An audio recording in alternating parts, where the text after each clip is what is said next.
بسم اللہ الرحمن الرحیم۔ السلام علیکم ناظرین، جرگہ لے کر سلیم صافی حاضر خدمت ہے، اور آج کے جرگے میں ہمارے ساتھ مہربانی کی ہے، ہمیں شرف بخشا ہے جناب سراج الحق صاحب نے، جو کہ سینیٹر ہیں اور جماعت اسلامی پاکستان کے مرکزی امیر ہے۔ تو آئیے موجودہ ملکی سیاسی اور اقتصادی صورتحال پہ ان کے ساتھ گفتگو کا آغاز کرتے ہیں۔ بہت شکریہ محترم سراج الحق صاحب وقت دینے کے لیے۔ اور سب سے پہلے کورونا میں کہ آپ کے فیملی ممبر بھی شکار ہو گئے، آپ کے بیٹے بھی، خصوصاً آپ نے ڈیوٹی لگائی تھی ان کی کرونا کے وارڈ میں، ڈاکٹر جو ہیں، لیکن آپ الحمدللہ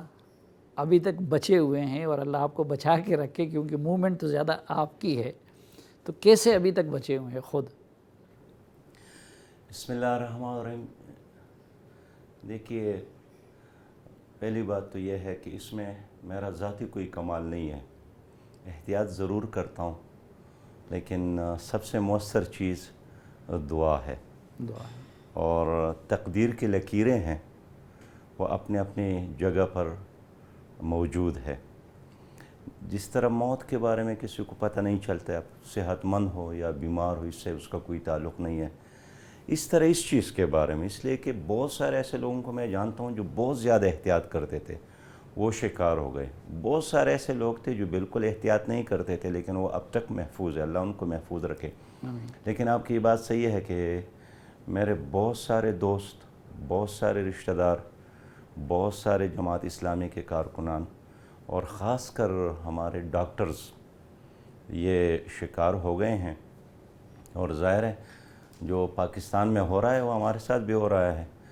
لیکن میں ذاتی طور پر حد الامکان جتنا گنجائش ہے احتیاط کرتا ہوں، اور جو احتیاط نہیں کرتا ہے میں اس رویے کو پسند نہیں کرتا۔ احتیاط سے کیا مراد ہے؟ کن کن چیزوں کا احتیاط کرتے ہیں؟ ماسک ریگولر پہنتے ہیں؟ دیکھیے، پہلی بات تو یہ ہے نا کہ یہ کوئی میزائل نہیں ہے۔ میزائل جب کوئی ہدف دیکھتا ہے تو فوری طور پر اس کو ہٹ کرتا ہے۔ یہ ایک انسان سے دوسرے انسان کو اس وقت لگتا ہے جب وہ ٹچ ہو جائے، خود اڑتا نہیں ہے پرندے کی طرح۔ تو ہاتھ دھونا ہے، ماسک کا استعمال ہے، اور فاصلہ رکھنے کی کوشش ہے۔ اچھا، مجھے یہ اعتراف کرنے میں کوئی اور محسوس نہیں کرتا کہ اس وبا کے دوران جو جماعت اسلامی کی ویلفیئر تنظیم ہے الخدمت فاؤنڈیشن، اس نے بڑی قابل فخر خدمات سر انجام دی، اور الخدمت کے بعض عہدیدار اس کام میں اپنی جان کی قربانی تک دے دی، اور ہم اس لیے اس اسپرٹ کو سلام پیش کرتے ہیں، اور ابھی بھی الخدمت کے لوگ اس کو ڈیل کر رہے ہیں۔ حکومت کی طرف سے ایسا تاثر مل رہا ہے کہ جیسے اس جن کو بوتل میں بند کر دیا گیا، کیونکہ ٹیسٹ کم ہو گئے ہیں باقی۔ تو الخدمت کی طرف سے آپ کو کیا فیڈ بیک مل رہا ہے کہ یہ مسئلہ ختم ہونے کو ہے یا قابو میں آ گیا ہے؟ نہیں، الخدمت فاؤنڈیشن کی طرف سے جو بات آپ نے کی ہے نا، اس میں بالکل وجہ طور پر کہ رنگ اور نسل اور سیاست اور مذہب سے بالاتر انہوں نے ساری انسانیت کی خدمت کی ہے، اور ان کی جو فگرز ہے اب تک انہوں نے کوئی 85 لاکھ لوگوں کو کسی نہ کسی صورت میں تعاون پہنچایا ہے، اور اب بھی یہ کام جاری ہے۔ لیکن جہاں تک یہ بات ہے کہ حکومت کی کارکردگی تو بالکل عیاں ہے، اس لیے کہ آج تک اگر آپ چاروں صوبوں کی پالیسی دیکھیں وہ ایک پیج پر نہیں ہے۔ اگر آپ وفاق کی اور صوبوں کی حکومتوں کی پالیسی دیکھیں تو وہ بھی ایک پیج پر نہیں ہے۔ اس لیے کبھی لاک ڈاؤن ہے، کبھی سمارٹ لاک ڈاؤن ہے، کبھی کہتے ہیں کہ گھبرانا نہیں ہے، کبھی کہتے ہیں کہ بہت گھبرانا۔ تو ایسا جب ہم دیکھتے ہیں کہ حکومت کو جو کرنا چاہیے تھا وہ حکومت نہیں کر سکی۔ باقی جو مسلمانوں کی ایک نیچرل لائف ہے نا، جو اس میں بہت سارے احتیاط شامل ہیں، مثلا ہاتھ دھونا ہے، یا پانی کا زیادہ استعمال ہے، 5 وقت نمازوں کے لیے وضو بنانا ہے۔ تو یہ ایسی چیزیں ہیں جو مغربی دنیا میں ایک عام انسان اس کا عادی نہیں ہے۔ اس طرح وضو بنانا، پانی کا استعمال کرنا، جمعے کے دن ضرور غسل کرنا یا اپنی اس طرح صفائی کا خیال رکھنا جس طرح ہمارے دین نے ہمیں حکم دیا ہے، تو ان وجوہات کی وجہ سے یعنی ایک نیچرل آئسولیشن بھی ہے اور صفائی کا اچھا، انتظام بھی میں ہے۔ سیاسی موضوعات کی طرف جانا چاہتا ہوں، لیکن اس سے پہلے چونکہ عید الاضحیٰ قریب ہے اور آپ ایک دینی جماعت کے سربراہ ہیں اور اس حوالے سے دینی طبقات آپ لوگوں کی رائے کو احترام بھی کرتے ہیں اور سنتے بھی ہیں، تو عید کے حوالے سے آپ کیا پیغام دینا چاہیں گے پاکستانی عوام کو کہ عید الاضحیٰ کے موقع پہ مثلا ابھی یہ دیکھیں کہ پہلی مرتبہ ایسا ہو رہا ہے کہ اس وبا کی وجہ سے کوئی بھی پاکستانی یہاں سے حج پہ نہیں جا سکے گا، اور اس وبا نے بدقسمتی سے خانہ کعبہ کو بھی اور مسجد نبی صلی اللہ علیہ وسلم کو بھی کچھ مہینوں کے لیے تالے لگوا دیے، تو کیا آپ تجویز کریں گے پاکستانی دیکھیے قوم کو؟ سلیم صاحب میں تو یہی سمجھتا ہوں کہ ہمارا ایمان ہے کہ یہ جو عید ہے یہ اللہ کی طرف سے مسلمانوں کے لیے ایک نعمت ہے، ایک رحمت ہے، ایک تحفہ ہے، اور اس نعمت اور رحمت کو زحمت میں کبھی بھی تبدیل نہیں کرنا چاہیے۔ پہلی بات تو یہ ہے کہ عید کی دنوں میں ہمیں ان تمام تدابیر کا خیال رکھنا چاہیے جو اس کرونا وائرس کی وبا کی وجہ سے ضروری ہے، اور خاص کر جو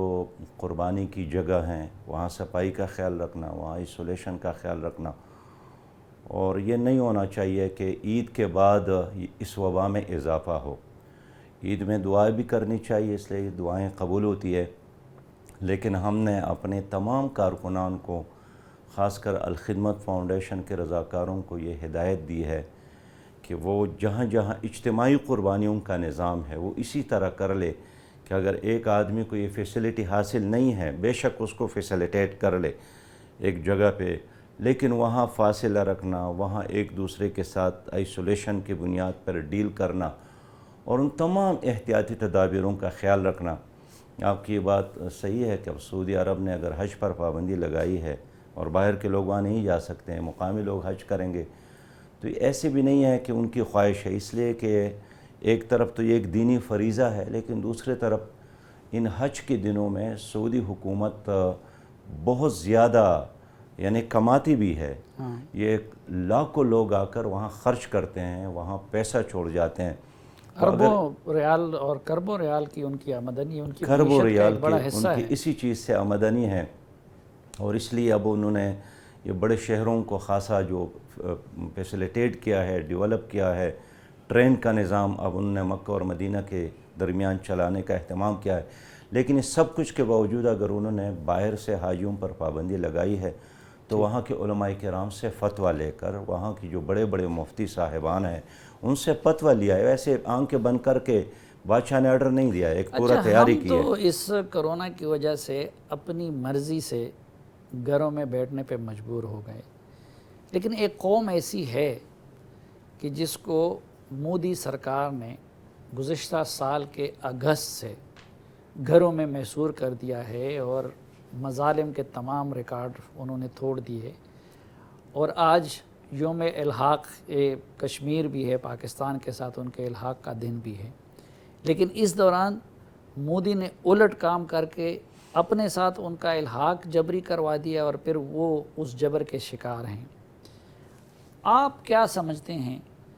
ایک رائے یہ ہے کہ جی موجودہ حکومت نے اور عمران خان صاحب نے اقوام متحدہ میں اور عالمی فورم پہ جس طریقے سے کشمیر کے کیس کو لڑا، ماضی میں کسی حکمران نے نہیں لڑا تھا۔ دوسری رائے یہ ہے کہ مودی کے ارادوں کا غلط اندازہ لگا کے اور ٹرمپ پہ اعتماد کر کے کشمیر کاس کو اس حکومت نے بہت نقصان پہنچایا۔ جماعت اسلامی اور آپ لوگوں کی کیونکہ کشمیر کے ساتھ ایک خصوصی تعلق بھی ہے، تو آپ موجودہ حکومت کی کشمیر کے حوالے سے پالیسی کو کیسے سمجھتے ہیں؟ سلیم صاحب، موجودہ حکومت کی پالیسی گزشتہ حکومتوں کا ایک تسلسل ہے، اور اتنا ضرور ہے کہ پہلے کوئی کشمیر کمیٹی تھا، اس کے اجلاسات ہوتے تھے، اس حکومت کے آنے کے بعد تو 8-9 مہینے اس کا کوئی چیئرمین ہی نہیں تھا، اور جب پلوامہ کا واقعہ ہو گیا لوگوں نے پوچھا کہ کشمیر کمیٹی کدھر ہے، تو پتہ چلا کہ اس کا تو کوئی اجلاس ہی نہیں ہوا ہے، کوئی اس کا چیئرمین ہی نہیں ہے۔ تو پھر اس حکومت نے راتوں رات جناب فخر امام صاحب کو چیئرمین بنایا، اور یہ بدقسمتی ہے کہ اس حکومت کے دورانیے میں کشمیر کے نام سے، ریاست کشمیر کے نام سے جو ریاست تھی وہ ختم ہو گیا، اس کا نام و نشان ختم ہو گیا۔ اور 5 اگست کے بعد انڈین آرمی اور انڈین حکومت نے جو فیصلے کیے کشمیر کے اندر، ہماری حکومت کا اس پہ رد عمل مناسب اور مؤثر نہیں تھا۔ یہ ٹھیک ہے کہ انہوں نے ایک تقریر تو کی ہے اور پھر یہاں کر کہا کہ میں ہر جمعے کو احتجاج کروں گا، پھر جناب وزیر اعظم صاحب نے اپنے بازو پر کالی پٹی بھی باندھی، لیکن پھر خود بھول گئے کہ ہم نے اس لیے جمعے کا اعلان کیا، تو وہ بھی بھول گئے، وہ کالی پٹی لگانے بھی بھول گئے۔ اور ابھی گزشتہ دنوں جناب وزیر اعظم جب مظفر آباد گئے تھے تو انہوں نے کہا کہ آئندہ سیشن میں پھر ایک تقریر کروں گا۔ تو خود مقبوضہ کشمیر کے لوگ حکومت پاکستان کی اس رویے پر بے انتہا پریشان ہیں، ان کی کارکردگی مایوس کن ہے، حتیٰ کہ بین الاقوامی محاذ پر ہماری حکومت کو ناکامی ہوئی ہے، اور پہلی بار سلامتی کونسل میں انڈیا کو غیر مستقل رکن بننے کے لیے 186 ووٹ ملے ہیں۔ یہ ایک تاریخی ریکارڈ ہے، اور یہ خود ایک سوالیہ نشان ہے کہ کم از کم ایک ووٹ تو ان کے مقابلے میں پڑنا چاہیے تھا، وہ پاکستان کا ہونا چاہیے تھا، لیکن وہ ایک ووٹ بھی نہیں سامنے نظر آیا کہ پاکستان نے کس کو ووٹ دیا ہے، کیا انہوں نے بھی انڈیا کو ووٹ دیا ہے؟ لہذا میں سمجھتا ہوں کہ حکومت پاکستان کے خارجہ پالیسی ناکام ہے، اس محاذ پہ بڑی ناکامی ہے۔ کشمیر کا اس کو انہوں نے شدید نقصان پہنچایا، اور اب جس طرح مقبوضہ کشمیر کے اندر ایک ریئیکشن ہے، ایک رد عمل ہے انڈیا کے خلاف، اسی طرح آپس میں لوگ سوالات کرتے ہیں کہ وہ تو ہمارا دشمن ہے، لیکن پاکستان کیا کر رہا ہے؟ اب آپ نے ذکر کیا تو شہریار آفریدی کو کشمیر کمیٹی کا سربراہ بنانا یہ مناسب چوائس ہے یا نامناسب ہے؟ دیکھیے، اس وقت پاکستان میں بڑے بڑے سینئر لوگ موجود ہیں، تجربہ کار لوگ موجود ہیں۔ آپ نے دیکھا ہوگا کہ ہماری ایک حکومت نے باہر ایک وفد بھیجا تھا مقبوضہ کشمیر کے ایشو کے حوالے سے۔ جب ان سے باہر پوچھا گیا کہ وہاں کے وزیر اعلیٰ کون ہے مقبوضہ کشمیر کا، تو ہمارے اس نمائندے کو وہاں کے وزیر اعلیٰ کا نام بھی معلوم نہیں تھا۔ تو ایسے لوگوں کو یہ کام حوالہ کرنا جس کو مقبوضہ کشمیر کے ہسٹری کے بارے میں کوئی علم نہیں ہے، اس کی جغرافیہ کے لیکن بارے میں شہریار علم نہیں ہے۔ آفریدی تو بڑا فعال آدمی ہے، اور اصل میں ہمارا یہی ڈیمانڈ تھا حکومت سے کہ آپ ایک نیشنل ایکشن پلان، ایک قومی پلان اعلان کر لے، پھر کشمیر کے لیے ایک نائب وزیر خارجہ کا اعلان کر لے، پھر ہمارا یہ ڈیمانڈ تھا کہ جو اس وقت آزاد کشمیر کی قیادت ہے، یہاں کی حکومت ہے، آپ ان کو ایک رول اور ایک کردار دے دے۔ پھر ہمارے یہ مطالبہ ہے اس حکومت سے کہ اب بین الاقوامی سطح پر تمام کشمیری قیادت کو ایک چھتری تلے جمع کر کے اس کو ایک مضبوط طاقت بنا لے، لیکن حکومت پاکستان یہ نہیں کر سکی۔ میں شہریار آفریدی پہ اس لیے بات نہیں کرتا ہوں، کوئی ایک عام ممبر ہے بیچارہ، اگر اس کو ایک کام حکومت نے حوالہ کیا ہے وہ تو ان کی مرضی کس طرح کرا، لیکن جب سے ان کی ذمہ داری بھی لگی ہے اس نے بھی کوئی ایسا کام نہیں کیا جس سے ہم اطمینان ہو کہ ہاں یہ آدمی کچھ کرنا چاہتے ہیں۔ زبانی کلامی الفاظ کے حد تک بات کرتے ہیں، کوئی عملی اقدام نہیں کیا۔ تو حریت والے بھی پریشان ہیں، آزاد کشمیر کی قیادت بھی پریشان ہے، مقبوضہ کشمیر کی قیادت بھی پریشان ہے، اور پتہ نہیں یہ کس کے کہنے پھر کیا کر رہی ہے، یہ اب تک علم نہیں ہے۔ اچھا، پاکستانی بھی آج کل بڑے پریشان ہیں، پاکستانی کیوں پریشان ہیں یہ بھی آپ سے ہم نے جاننا ہے، لیکن ایک مختصر سے وقفے کے بعد۔